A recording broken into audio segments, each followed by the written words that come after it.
Micah, if you're ready, start on the camera. We are videotaping tonight's presentation, which we will provide a link onto our Gateway website, probably tomorrow midday, for those individuals who did not have an opportunity to be with us this evening. At Gateway School District, we are always focusing on process, procedures, and results. Building principals, assistant principals, and our K-12 classroom teachers and staff, along with our most important asset, our children, remain actively committed and engaged in the learning model. Gateway School District, above all else, has a culture of educational excellence that celebrates strengths and identifies opportunities for improvement. This results-oriented approach is directly integrated with other strategic initiatives related to the PDE standards line system for teaching and learning, which cyclically provides an in-depth program review, curriculum review process, and instructional strategy focus.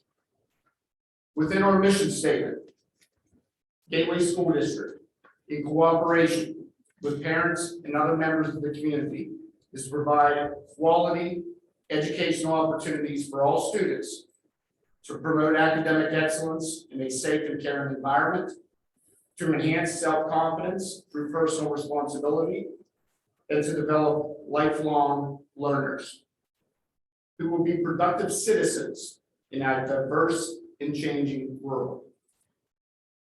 Tonight's presentation will provide all stakeholders with an overview of the strategic framework utilized to meet the needs of all learners as it relates to curriculum, instruction, and assessment. In addition, information will be shared highlighting the Future Ready PA Index. The Pennsylvania Department of Education developed this repository of school progress measures related to school and student success. The index includes a range of assessment, on track, and readiness indicators to more accurately report student learning, growth, and success in the classroom and beyond. Finally, we will provide an analysis of subgroup data and relevant achievement opportunity gap data, which will highlight the work of our equity and diversity team. Thank you for joining us tonight. Please allow for an uninterrupted presentation. Questions will be taken at the conclusion of the event. Thank you.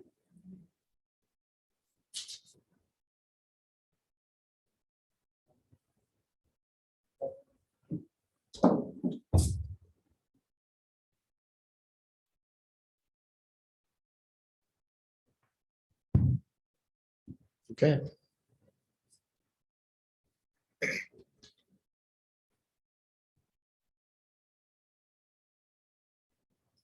There we go. The Pennsylvania Department of Education has created a standards aligned system. It is a collaborative product of research and good practice that identifies 6 distinctive elements, which, if utilized together, will provide schools and districts a common framework for continuous school and school district enhancement and improvement. You see the cells associated with the standards aligned system. In 2009, Gateway School District, under the work of Dr. Joseph Petrilla, became a lead district within the Department of Education for the SAS framework. We spent hours reviewing, being practitioners, being responsible for developing a framework that allows for continuous school improvement. As a distinct district of distinction, Gateway was invited to Harrisburg to present information related to how we operate with curriculum, instruction, and assessment. Included within that presentation, Gateway had an opportunity to meet with and then invite Dr. Grant Wiggins, curriculum expert, renowned expert, both Wiggins and McTighe, who then in turn had an opportunity to in-service our Gateway staff on the process of curriculum writing, which gave really this district and these communities of Monroeville and Pitcairn a head start on framing and development of curriculum, instruction, and resources designed to improve student achievement and growth. The 6 elements, as you can see on the right-hand side associated with each one of those cells, rotating clockwise, standards, assessment, curriculum framework, instruction, materials and resources, safe and supportive schools.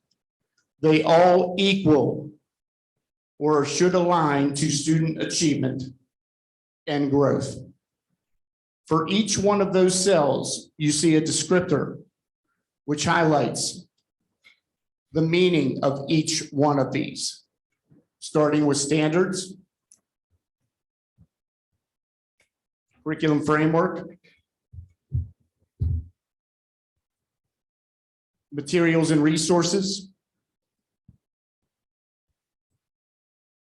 assessment, instruction, and safe and supportive schools. Everything we do as a district revolves around each one of those cells and culminates in the direction of student achievement and growth.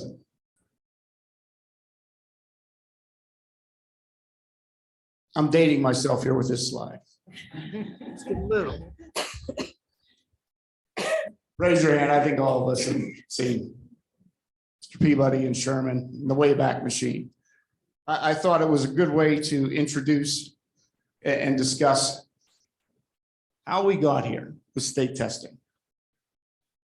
Because it does go back, hard to believe, over 20 years. And even before that, the groundwork was laid.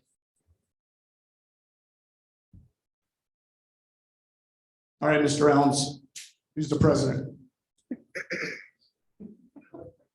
There you got it, Lyndon Johnson. Thank you, Bob. Elementary and Secondary Education Act, ESEA, 1965. Cornerstone of President Lyndon Johnson. As mandated in this act, federal funds were authorized for professional development, instructional materials, resources to support educational programs, and the promotion of parental involvement. ESEA, 1965. Mr. Bova? It's an easy one, right? It's listed right there. I want to go back to Peabody and Sherman. Peabody and Sherman. Yeah. We have President George W. Bush. And President Bush signs into law No Child Left Behind Act, the sweeping update to the ESEA Act of 1965.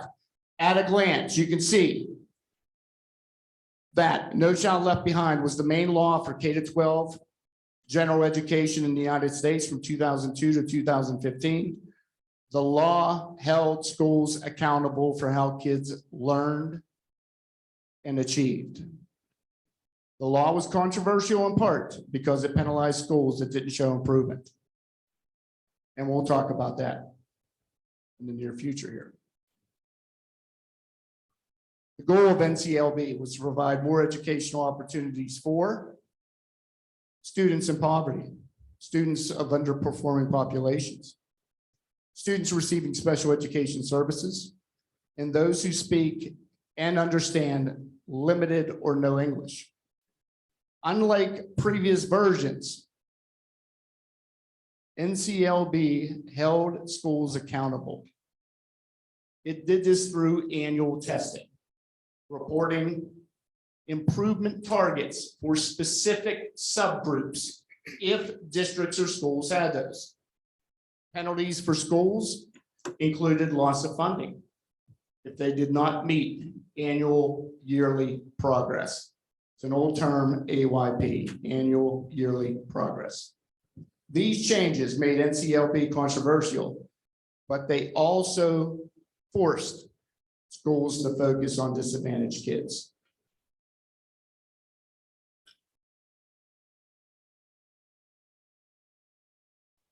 Mr. Ritter, who do we have? President Obama. President Obama. Next phase of educational improvement within our country, Race to the Top initiative. Those states who signed up and agreed received millions of dollars to improve educational systems within their school districts. Included would be a development of rigorous standards and better assessments, which would later become Common Core, which Pennsylvania adopted as PA Core. Adoption of better data systems to provide schools, teachers, parents with information about student progress. Support for teachers and school leaders to become more effective, which in Pennsylvania became Act 82, which forced principals to become more accountable for observing and evaluating teachers, to provide important documentation and artifacts of what they're observing. Increased emphasis on and resources for the rigorous interventions needed to turn around the lowest performing schools.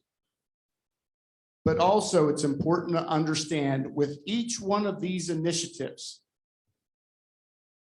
there were different versions of the assessments that came through Pennsylvania and other states as well.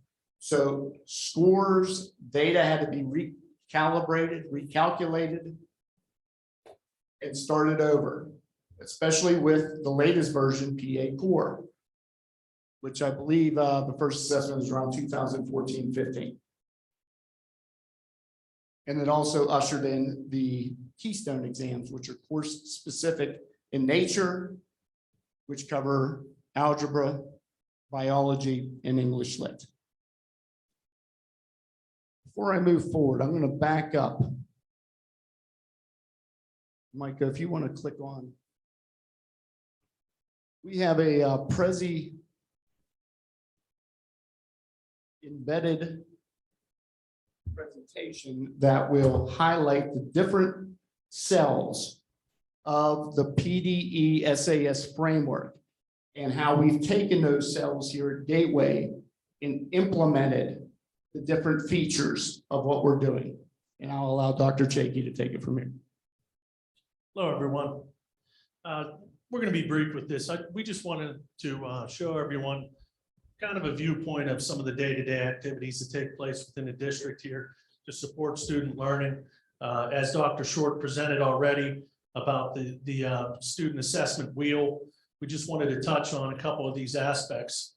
The clear standards with the PA Core aligned standards for grade, subject, and course. This is the PD on eligible content that's occurred within our district. Even looking at the assessment, the fair assessment, we have our assessments listed there. We've done a lot of professional development with teachers and also other staff in talking about some of the differences between formative assessment and summative assessment and how that differs. Taking a look at some of the benchmark assessments and even getting into some of the CDTs, these classroom diagnostic testing.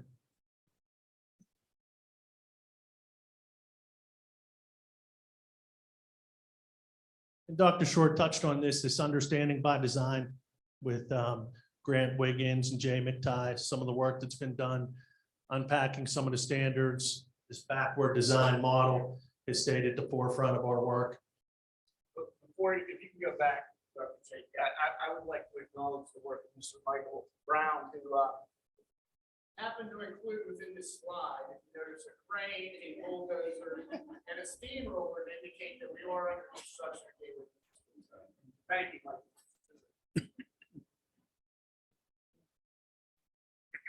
And even really focusing on instruction. I mean, this is the one thing that we take very seriously here as a district in talking with principals. we can definitely say that principals are instructional leaders within our district.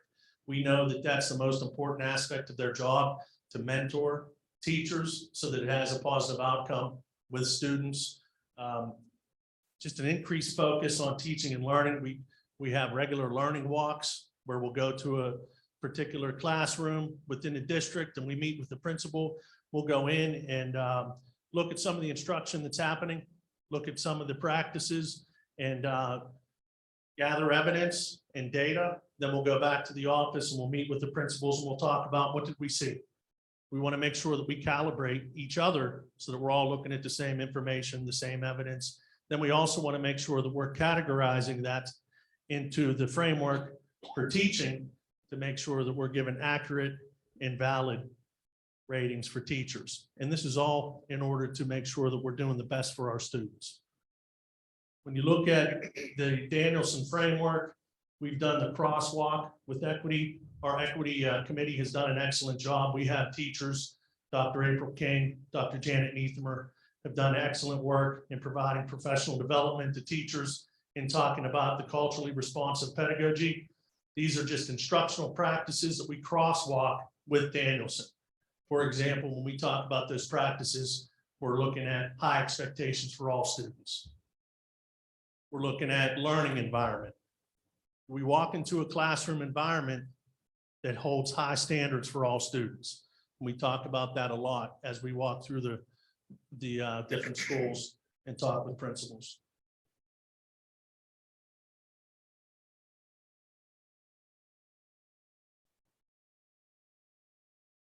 Also, the materials and resources with the on-hand school student management program that houses all the student data that our teachers regularly look at, and also the principals.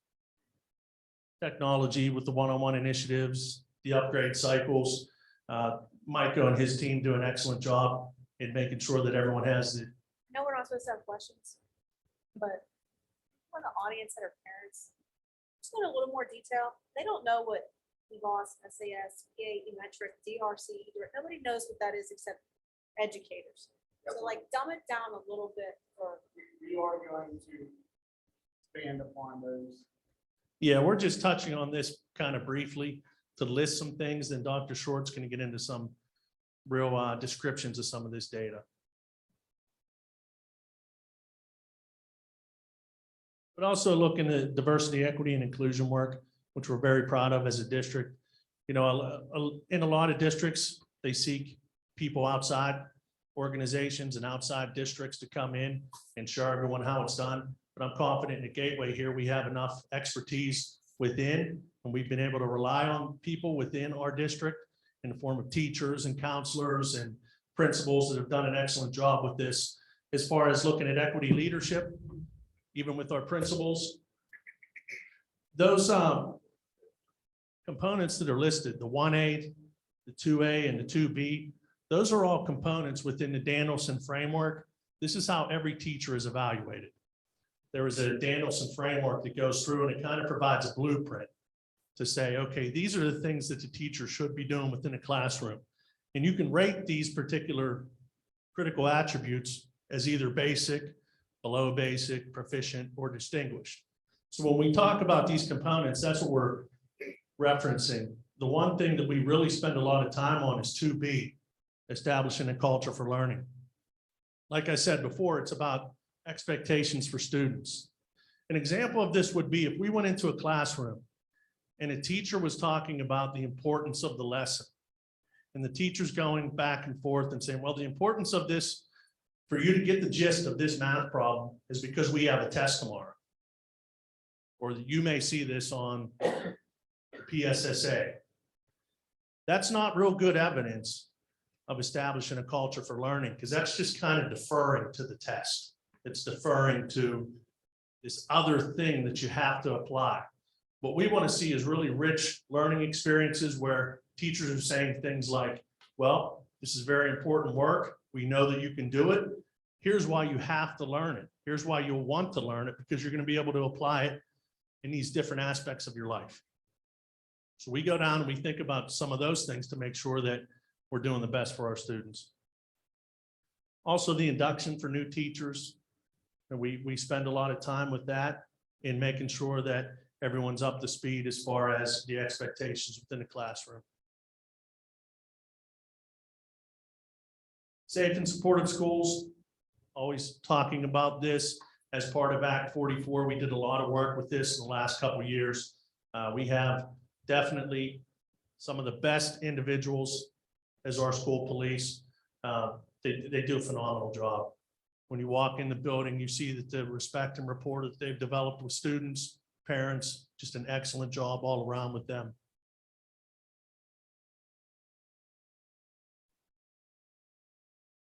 And again, looking at the resource officers, some of this has changed due to staffing. I know that there's a lot of districts throughout the state and even the country that are having some staffing issues. So right now we're collectively looking for school police officers to fill some of these gaps, but we're definitely confident that we have some excellent people now. And all of that leads to the student achievement. And I know we've touched on a lot of these different accolades that our district has received, and we're extremely proud of that. And we think about some of these aspects on a day-to-day basis as we implement the different components of this SAS wheel.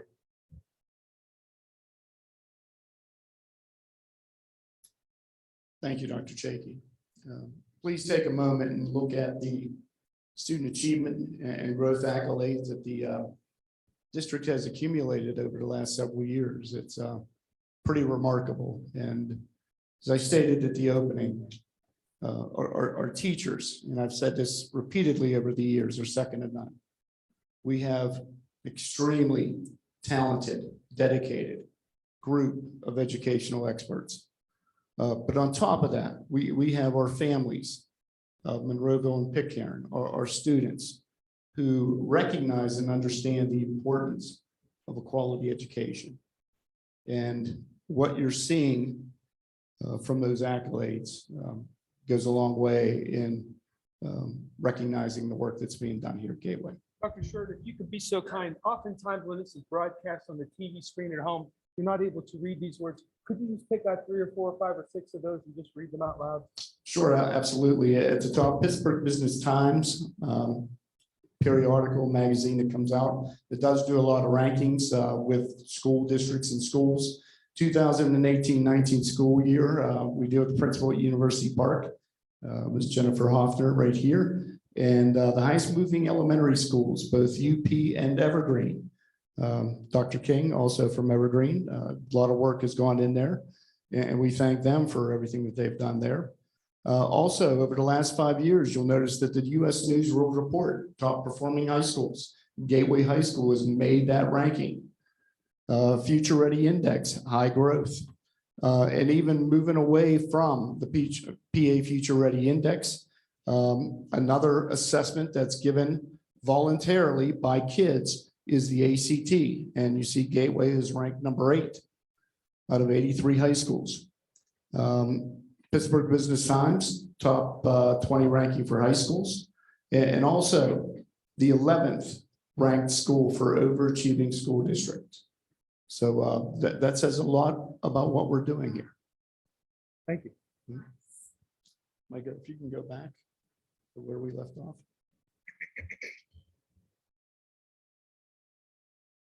Okay, I'll take it from here. Forward. Okay, understanding where this all leads us. When you look at the current assessment model within Pennsylvania, it is the PSSA and Keystone exams. System of assessments. PSSA is given in grades 3 through 8. The Keystone exams are given at the high school level for Algebra 1, English Lit, and Bio. The scoring for these, if you notice, I have color coded these as well. Advanced being the highest, proficient, basic, and below basic. When you hear the term proficiency, when PDE and the PA Future Ready Index provides information on proficiency, it is collectively looking at proficient and advanced together. That is what they refer to as proficiency. When you also hear educators and within this presentation, talking about growth in PVAS, Pennsylvania Value Added Assessment, you see how achievement and growth are intertwined and what makes up each one of these. Achievement is measuring a student performance on the test at a single point in time. It's like throwing a dart when that kid walks in. That kid has taken the assessment, and the achievement piece will be how he or she scores. Typically, it's related to socioeconomic and demographic characteristics, often measured by percent reaching proficiency. Once again, that word proficiency with proficient and advanced.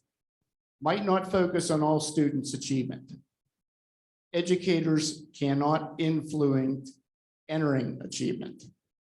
And I'll talk about that in a moment here. However, when you look at growth with PVAS, that is what we refer to as the great equalizer. This is a complex system that Pennsylvania and other states have developed in order to provide a student and educators with a predicted score for the upcoming assessment. Compares students' performance on their own prior performance, and students are their own control, more closely related to teaching and schooling effectiveness, and the focus is placed on all students. Educators influence the progress or growth students make.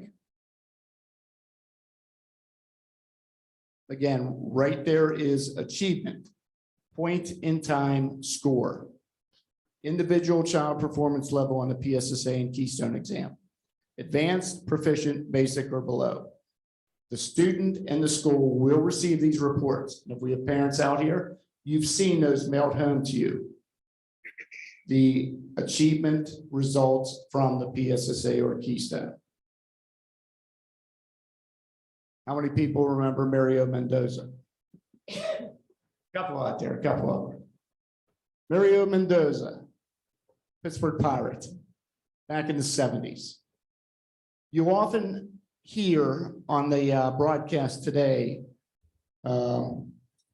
individuals refer to certain players as hitting the Mendoza line. Mario Mendoza was a Pirate who was not known for hitting the baseball at a high percentage. If you look at his averages, 180, 185, 198, 218. Dr. Shore, I have a very serious question. Go right ahead. How did he get that compilation of averages and then a major league total of 278? Common Core math. I'm serious, what? I can't even. That is a very good question. Thank you, sir. Yes. Maybe there's other years. Well, they're not showing it. Yeah, but years Says right there, complete major That's league right. career. It totals the games. All right, move on. However, as a Pirate, Thanks for pointing that out. the joke was always, will he be able to hit above or below 200 in this upcoming year? So statistically, when you look at that, you would have a hard time determining if this individual was going to hit 250 in a school year or in a baseball season. If you would predict, you would say, well, probably below 200. And that's what PVAS does.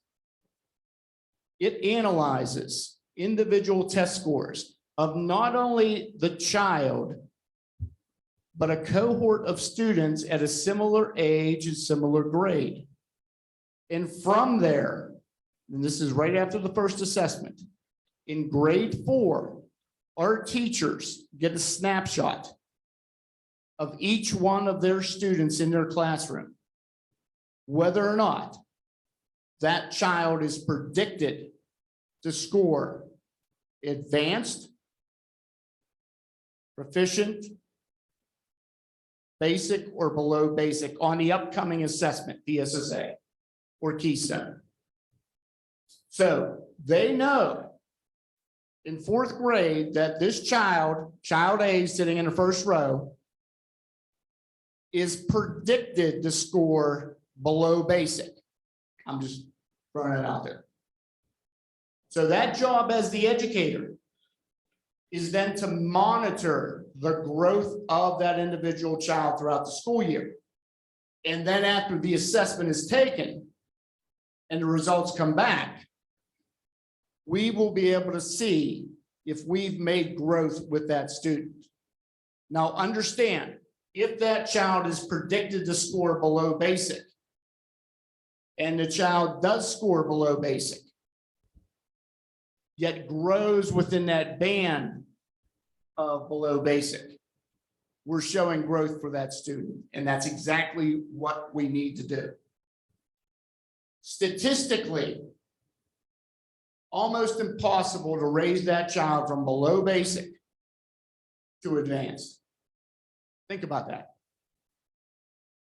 Statistically, almost impossible. However, you want to be able to grow that student over the years from below basic to basic and maybe proficiency. That is the goal every year. And every year we get a PVOS report on individual students as they enter that classroom. That is the growth piece. That is equally attributed to schools and school districts in the PA Future Ready Index. When they measure how schools are doing, 40% of the index relates to achievement, 40% to growth. That's how important growth is. And again, it's the great equalizer. It throws out all the excuses you can make for a child, socioeconomic, demographic, home life. Because when that child walks into your classroom, you know right away what the predicted score will be and how to improve that child's academic proficiency and growth. And that is what we rely upon heavily at Gateway School District. We have Dr. Rossi that's going to provide us with the PA Future Ready Index overview. Dr. Rossi. Thank you, Dr. Short. Good evening, everybody. I'm going to share with you the PA Future Ready Index that came out and was released by PD, Pennsylvania Department of Education, the fall of 2018. This is the public-facing data that's available to everyone. So we're going to go through this rather quickly. There are a lot of slides here. I'm going to hand it back off to Dr. Short, who's going to be able to disaggregate some of this with the spreadsheet that he has. So I'm going to go through this quick and kind of explain it.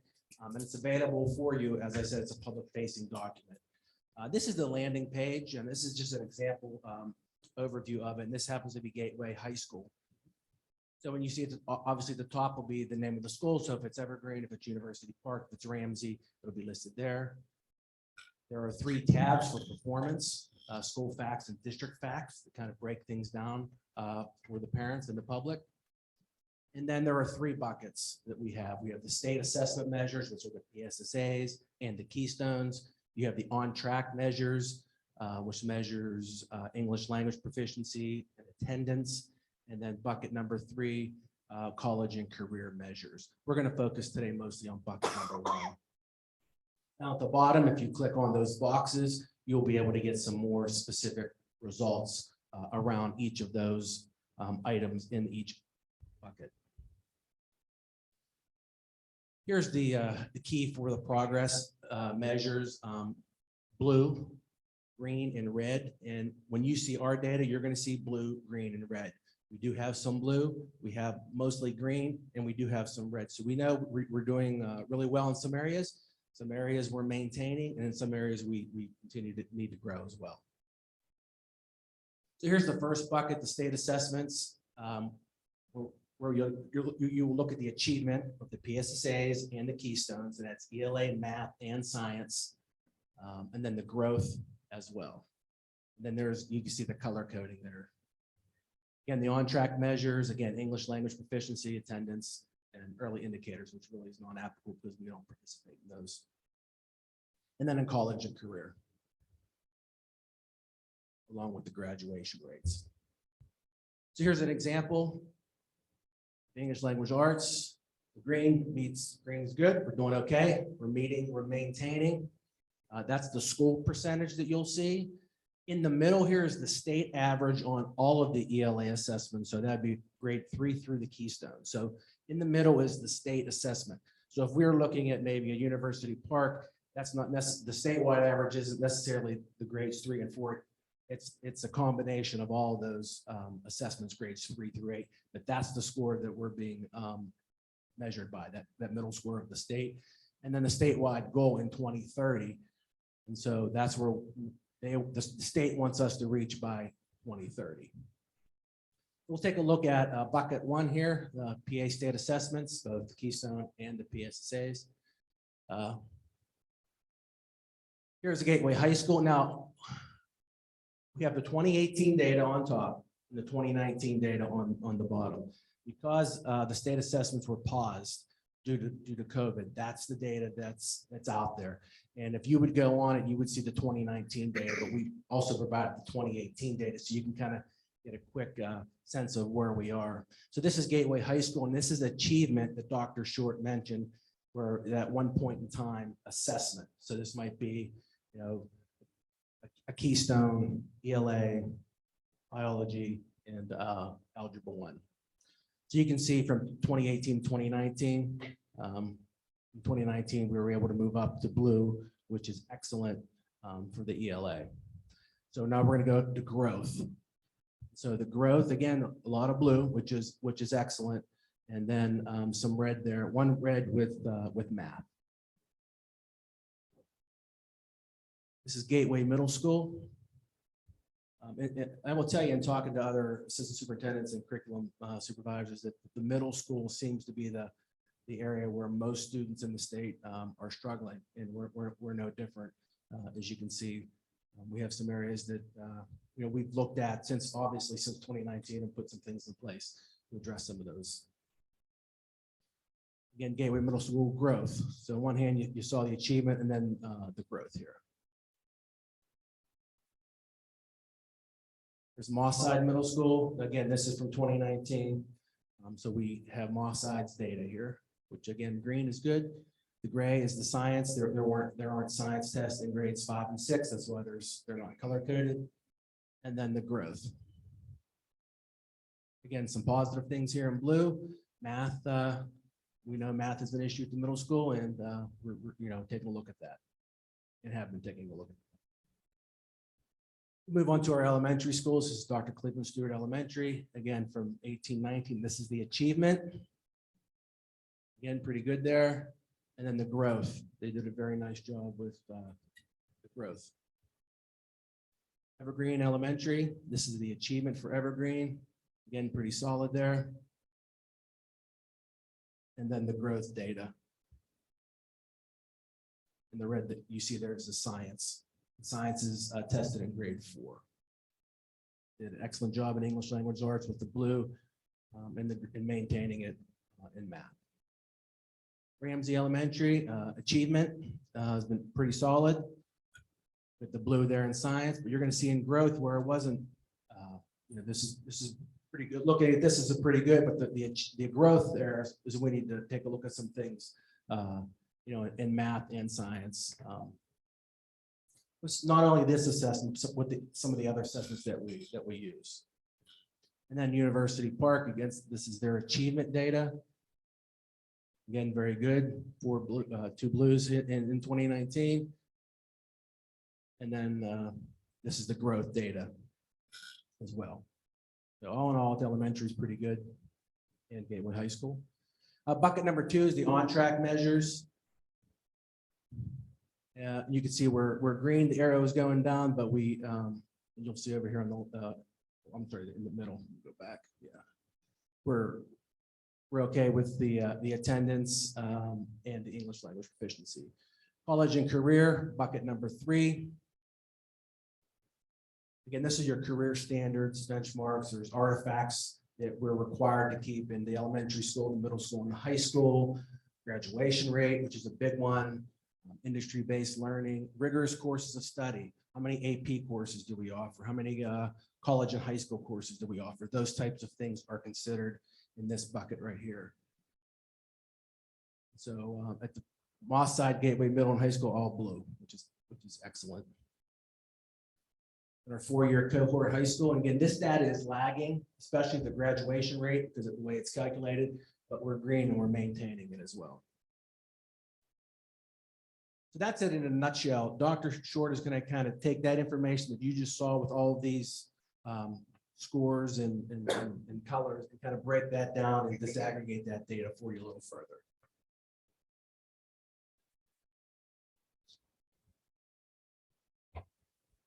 Thank you, Dr. Rossi. If everyone could just spend a moment and just read this to yourself here. Should really read that out loud because people at home, they can't say I it. understand. I will read it out loud here. Achievement gap. Let's take a closer look. Detroit is one of the poorest cities in the United States. It is also one of the very few school districts where there is virtually no achievement gap. No achievement gap. Stanford University professor Sean Reardon explains, Detroit is not the poster child for reducing the achievement gap. The achievement gap is zero in Detroit, largely because everyone's doing really poorly, not because Black students are doing particularly well. Think about that for a moment. So the idea of reducing the achievement gap to virtually nothing, it's only half the story and it's part of the goal. But is it truly what we want? Is it truly what we want? Detroit did it.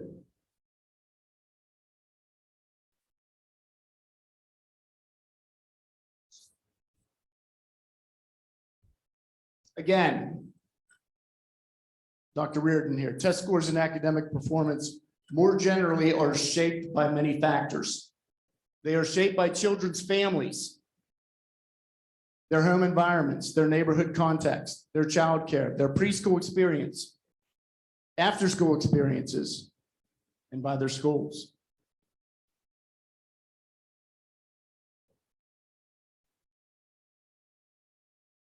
And you see his credentials listed up top.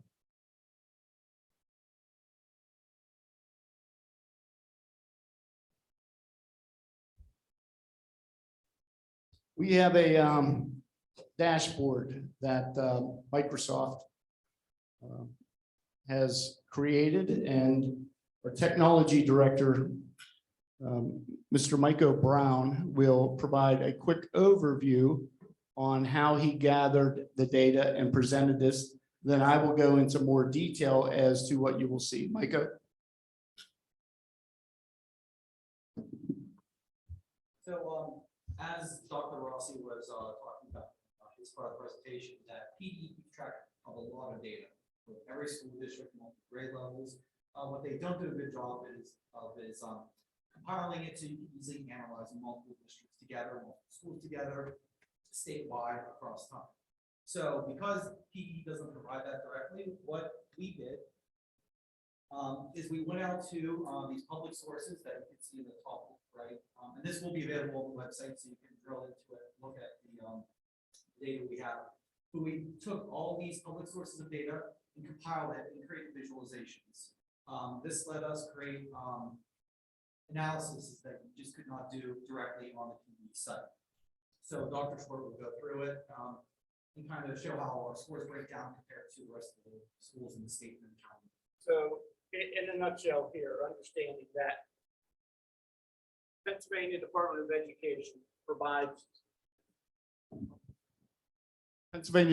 Education provides a raw data file for every school district and school for the Commonwealth of Pennsylvania with data, both achievement and growth, that could be aggregated and put into certain programs, such as what we've done right here, to highlight information that we want to share.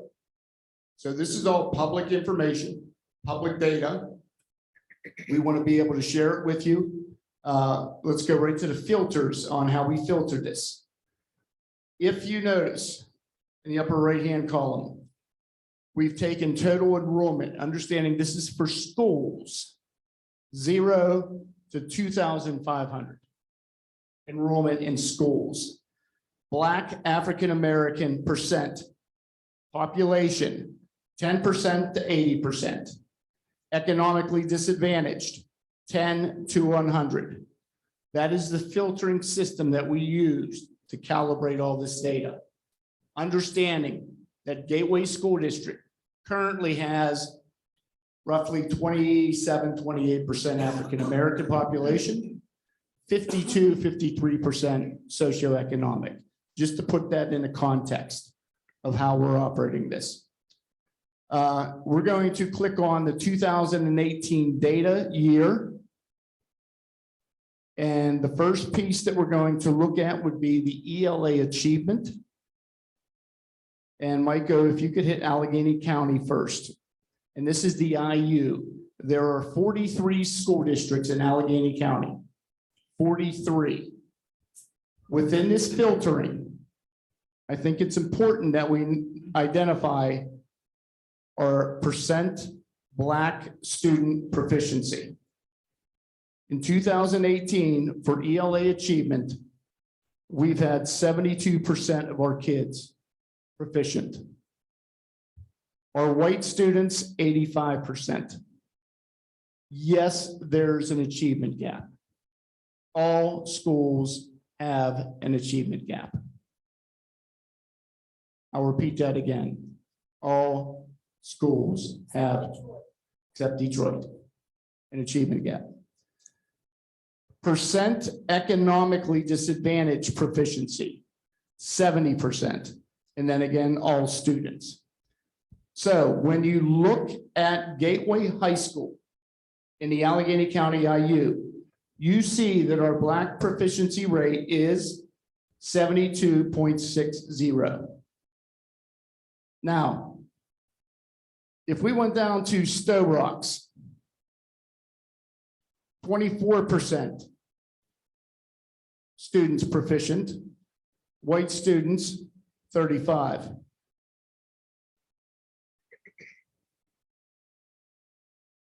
Now, Mr. Firth, you with us? I am with you. Now, And you shared with me. I'm not cherry picking you. I'm just saying the achievement gap is far less at Stowe Rocks than it is at Gateway, right? Does that make us feel better? Yes. Well, I'm not asking a question about feeling better. you are. No, I'm just asking you, does the achievement gap far less here than a Gateway, correct? Yes. Now, when you look at these numbers, you see the proficiency rate of other area school districts.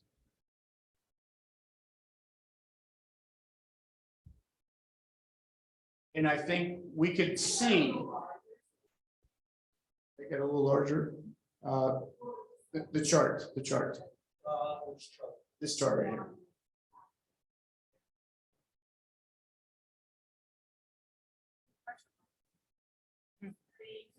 Mike, I'm the same way. Again, all this data, this information will be shared. It'll be on our website, so you'll be able to move through it. So as you see, the scores reflected in the Allegheny County IU. Now, Micah, if we can click back and let's go to the state. Same 2018. ELA achievement in the state.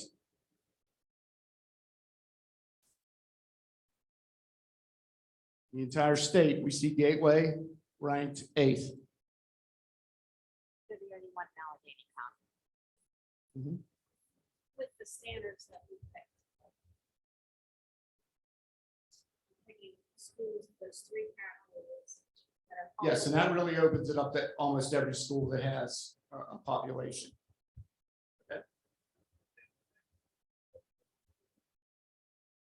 Micah, if you could scroll down the entire list there. Keep going down. Keep going down.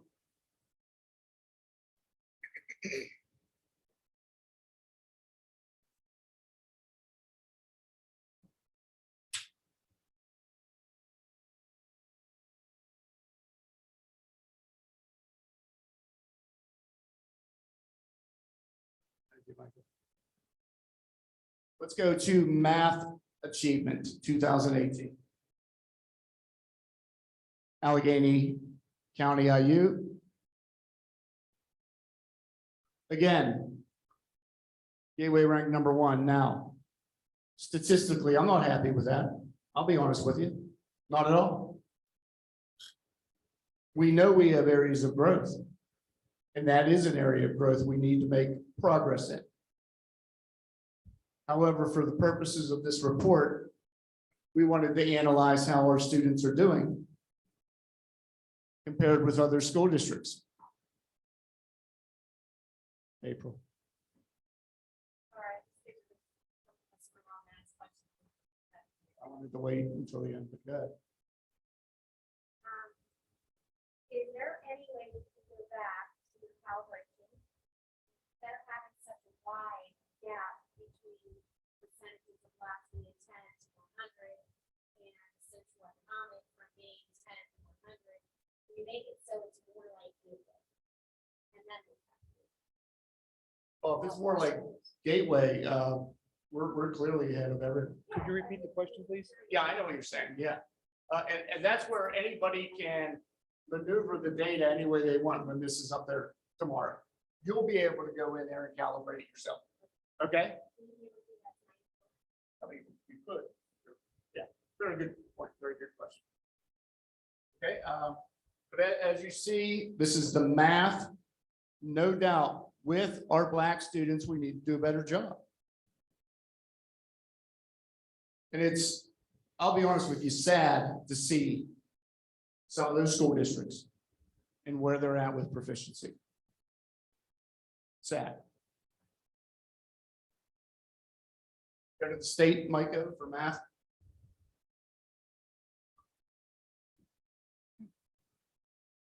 Blow that up a little bit. 11th in the state.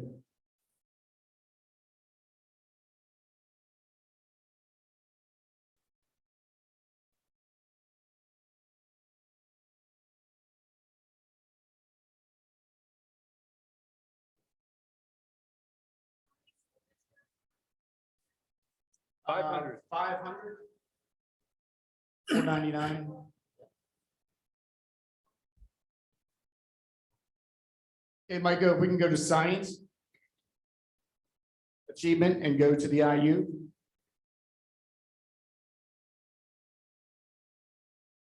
Again, within IU3, we see Gateway.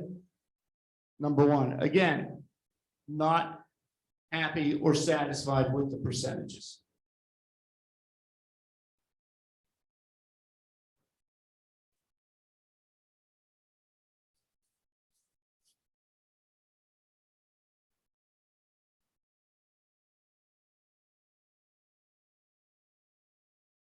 However, when you do look at overall, that far right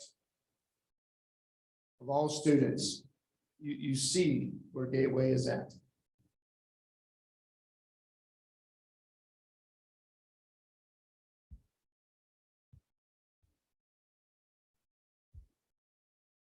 Go to 2019, Micah.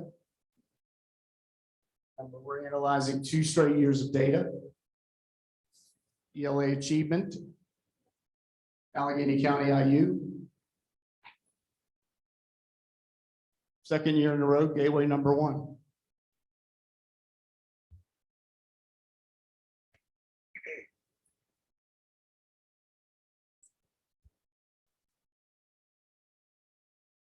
Go to the state.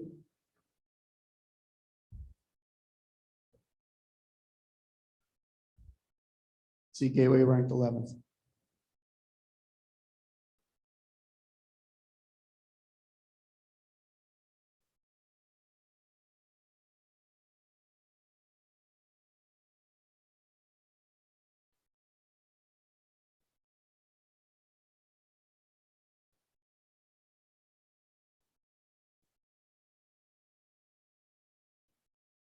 Go to math, Micah.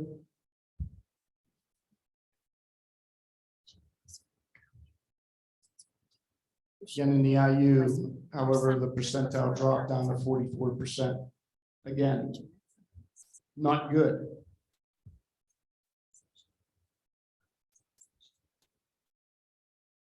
But what is more troubling when you look at our neighboring school districts, Penn Hills, East Allegheny, Woodland Hills,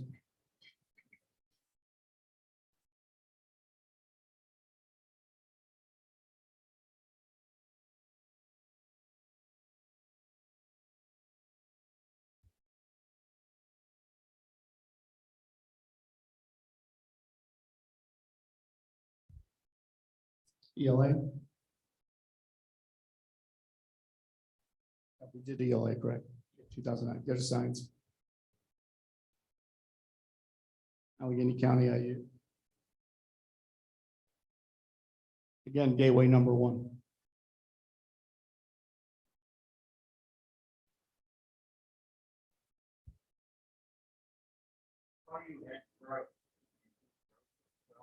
Yeah, we'll show growth as well, absolutely. I wanted to do the achievement first, then go to growth. If we can go back to 2018, Micah, we'll run through growth. 2018 ELA growth, grade 11. Great, next one, right there. Go to the Allegheny County IU. See Gateway number 7.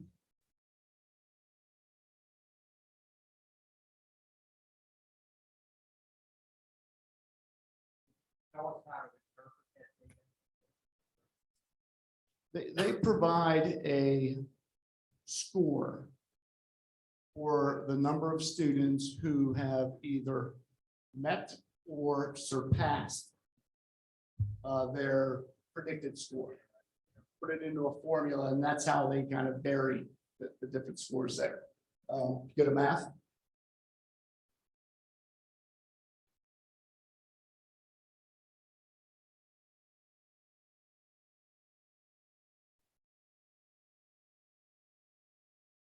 Can I ask a question? That 75% growth and 93% growth, is that like the total growth from year to year, the percentage? Yes, for those kids within that bucket of math, roughly 75% of the kids either met or exceeded their performance target. Science.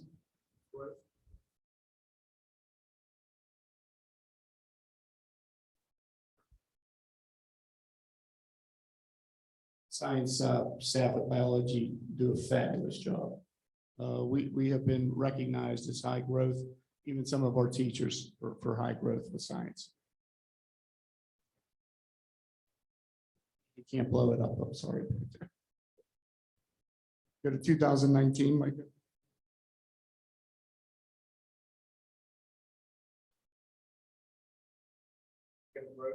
ELA, go to the IU.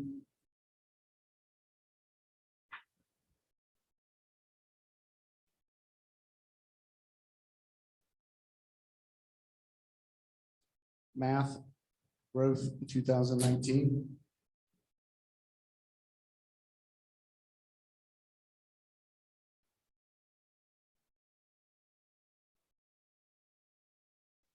And science.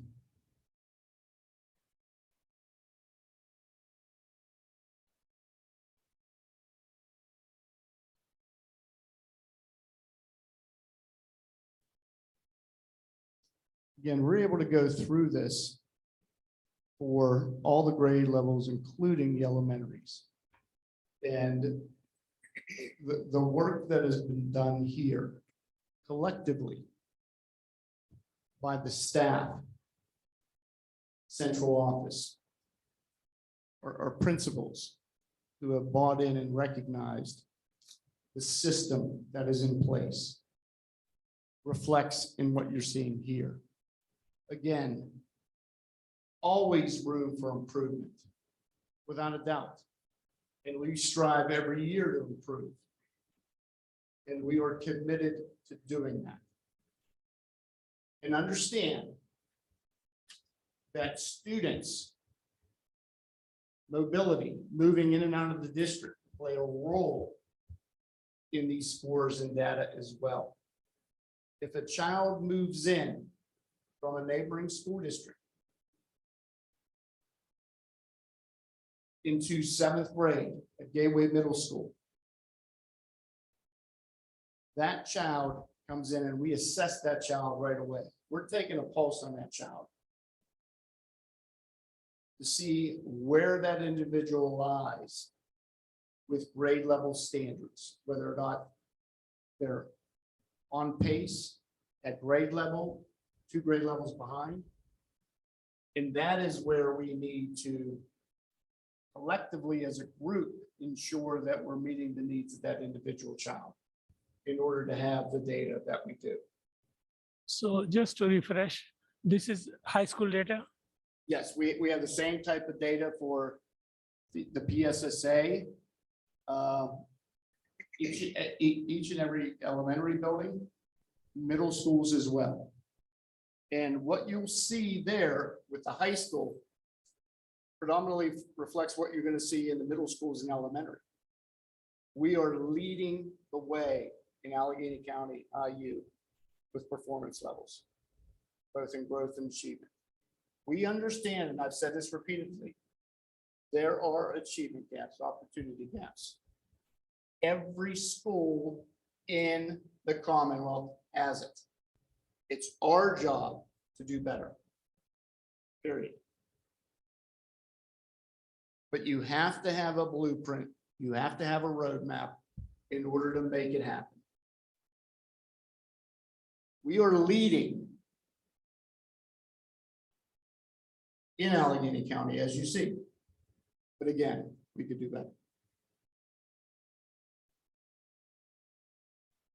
This will be available.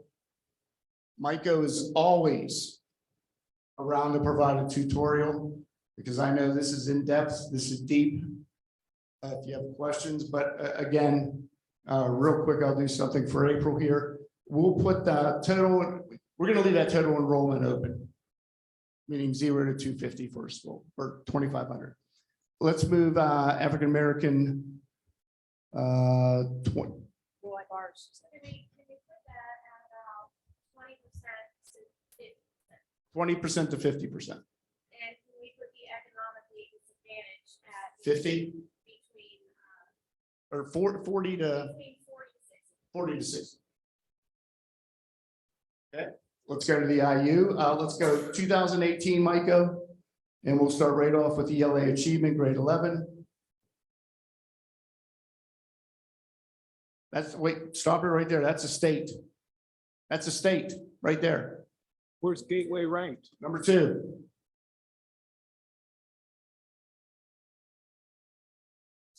So what does that tell us? We need to do better.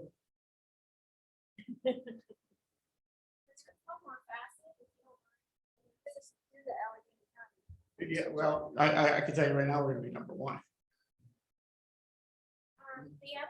The reason why I asked you about that is because I know when you brought it right at the beginning, obviously we're talking about very low income. Right?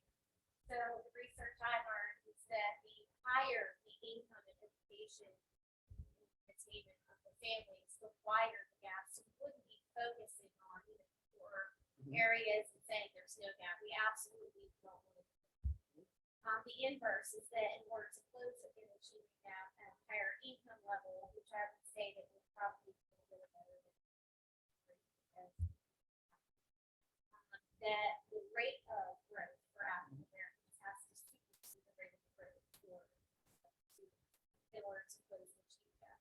So that's just one piece of information. That's why I wanted to look at something more close. But the second is one thing that's not apparent in this data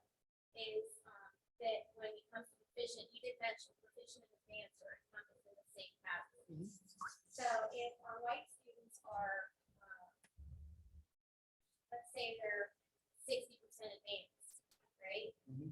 And our African American students are 30% advanced, but both that 60 and that 30 are all in the proficient and advanced category. That's what the state identifies as proficiency. That's not a Bill Short indicator, that's a state. The reason why I'm bringing that up is if our African American population is mostly proficient Mhm. and our white population is mostly advanced, even though they both look 100% equal with their proficient, there is a huge gap between those who are proficient and those who are advanced. And that's something that our data doesn't necessarily show here, but I was curious to know, so they break that down, because when you say there's no gap because they're both proficient, there really is a gap in the advanced. Can you repeat the question and comments for the people at home? It's complex. It is complex, but I know exactly what Dr. King is referring to. It's a good question. So would you like a microphone? You can have 100 students who are African American and 100 students who are advanced. I'm sorry, white students. If they are, I don't know if I'm answering.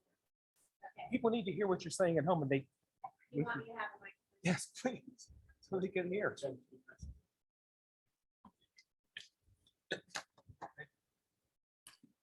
I'm right here. If you have 100 students who are African American and 100 students who are white, and let's just pretend that all 100 Black students and all 100 white students performed in the proficiency category, it would look like there's no achievement gap. But upon further disaggregation, you may find that 60 or 70% or 70 of our white students, not ours, but that group's white students are advanced, and only 20 to 30% of Black students are advanced. That shows an achievement gap, but it's something you're not able to see with this data.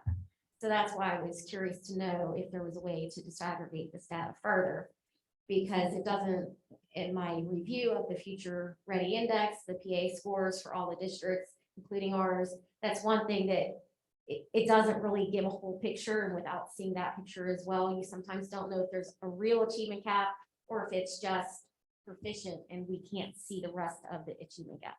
That's helpful, thank you. Hand it back.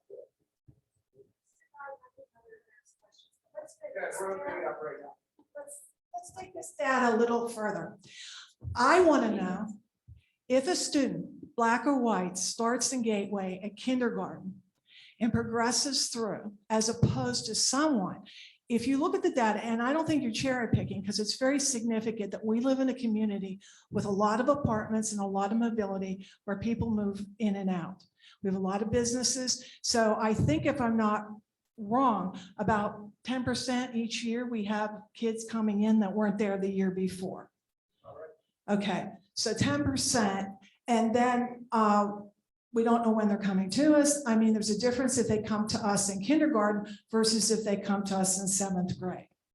So I want to know, how are our Black students, who are our students from day one, doing, as opposed to a student who's coming to us from a key sport in 7th grade? Because statistically it says if a child does not have a good foundation by 3rd grade, it is an uphill battle for all those kids. So this data doesn't even show that, but you can pretty well guess from what you're seeing here that the number of kids coming in and out, if I also understand correctly, when they come to us at the beginning of the school year, isn't there some configuration? If we get them by a certain date, they belong to us as far as their scores, but if they come to another point, they belong to the district they came from. Is that correct? That is correct, and it is the October 1 snapshot. At that point in time, the state mandates that every school, every district submit every October 1 snapshot. Every school and district submit their PIMS reporting data with student IDs, meaning who are the students actively present, enrolled in the school by October 1. Those kids are attributed to the Gateway School District for testing. So if a child moves in that window, they are ours. And we are accountable for them. That child may have been in the system for the last 7 or 8 years, different school district. However, once we get them, their performance, achievement, and growth is part of this data report. So absolutely. So when you get 100, 150 kids or more moving in during the course of the year, we are constantly analyzing the data that they bring with us. Because some kids may come from some failing school districts that we saw up here on the screen. And our job is to educate those children to the best of our ability.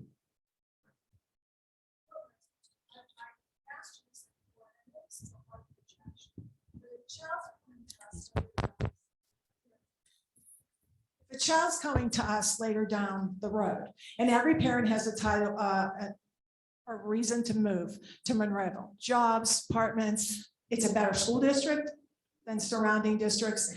So you do that. But they're behind. They're in middle school now. They're 7th grade.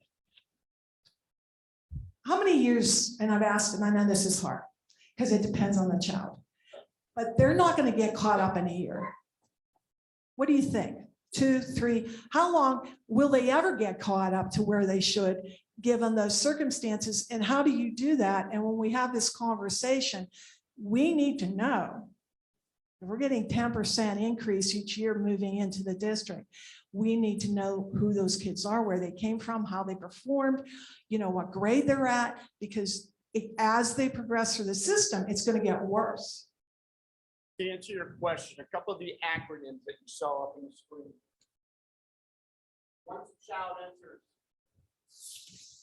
Once a child enters our district and maybe new either at the start of the year or first 9 weeks, whatever, we're constantly, taking that pulse. And what I mean by that is you saw a CDT, comprehensive diagnostic assessment test.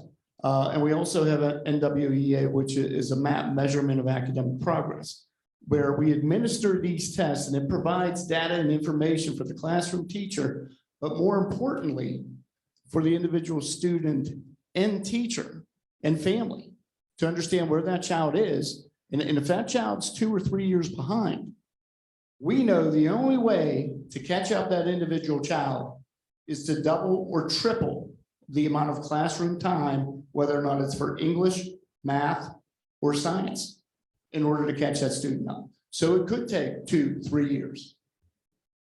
But understand, and you said it, mobility. That child may be with us for a year, and guess what? They're moving on to another district. It's complex. It's Delaney. Dr. Short, one of my concerns, and I think I've had the conversation with Cheryl as well, is when you have, one of the conversations I've had in the past with Cheryl and others, when you have even students who started, I'm saying African-American students who started in kindergarten, but came in because of the lack of the preschool experiences, they're already behind.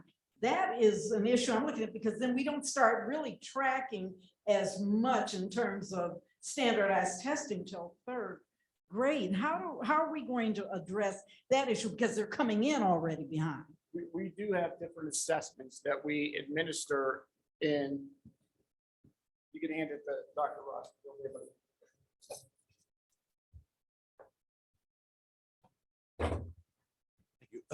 For all incoming kindergartners, we do have a kindergarten screening that we administer all kindergarten students, but also in kindergarten 1st grade, we use the Acadians, which is an early literacy assessment. And in 1st grade, they start taking what Dr. Short mentioned, the MAP assessment. So we do address those early literacy skills in K and 1, and we still do it in 2nd grade, but then 2nd grade gets a little heavier as they move up. But we really look at what's called Acadians or Dibbles. If you're familiar with that, is what we use and use that to progress monitor kids. So we give it 3 times a year, and if kids need it, sometimes they're given it 2 to 3 times every 4, 5, 6 weeks as well as progress monitoring. Does this work or no? All right. One, I want to say, Mr. Brown, you are phenomenal with the data. And as a board member,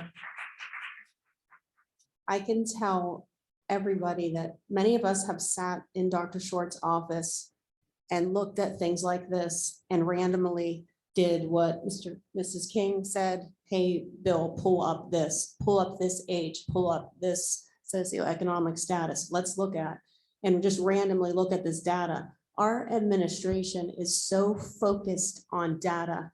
It drives all of their decisions, and it is impressive how much data these guys look at. And you need to understand that the public, that they're very data driven, and that Mr. Brown does an excellent job at getting Mr. Short pretty much any data that he wants. And the message that I got from Dr. Short a while ago in looking at some of these examples was we did exactly what Cheryl had asked in your office one day. We said, let's look at kids who we have had in our district at least, I think 3 years, 3 to 5 years. We pulled out what we would call like new or transient students from the data. And when we looked at that in your office, I guarantee you, when we have kids in this district for at least 3 years, they move forward. We are moving kids. The data, yeah, sometimes is skewed and not fair when we have a transient student that comes in and comes out, and those test scores affect it. But we have sat in your office and looked at, drilled down to these multiple examples, and we definitely here take the data seriously. You guys analyze it constantly. You make adjustments when you need to, and we move kids along. If they come here, when they leave here, they will be better. Just to acknowledge Mr. Brown once again. Micah knows whenever I page him, usually it's around 7 a.m. Say, all right, Micah, bring your laptop. And then we come up into my office, and then even Dr. Rossi, Dr. Chakey came in and was like, all right, Micah, what program is this? And then we build it by orally saying to Micah, this is what we want to be able to do with the data. And again, it's raw data. Anybody can take the data and come up with it and do whatever they want. But this is something that we thought would be beneficial to everyone to show not only the strengths, but weaknesses of just not only Gateway, but other districts as well in schools. Micah has that mind where he's able to really pull things together and try to make it user-friendly so all of us can see. So again, this data, this Microsoft Power BI will be available for everyone to play around with. If you have a question, if you have some issues with it, Micah is up 24/7. It's the 1-800-MICAH. You can call him at any time. He answers the phone, emails. So again, thank you, Micah, for everything you've done. I know that's been a lot of information tonight. Again, we're going to have this entire presentation online for people to review. Feel free to send me an email, any of us an email with questions if you need further analysis, explanation. But when you look at it, and I'm one to always thank our staff and administrators and the board for allowing us to have a vision to move forward and to do things, and more importantly, provide resources to children, because that's why we're here, for kids, all kids. And the integrity of the school is very important, the academic integrity. And Gateway is the leader in the eastern suburbs. There's no doubt in my mind, and the data proves that. We are proud of what we offer here at Gateway. We could always improve. That's our constant motto. And we will continue to do so. So I thank all of you for coming out tonight, recognizing the Omicron spread and the COVID, but also your efforts in seeing some of this data. So thank you very much, everyone.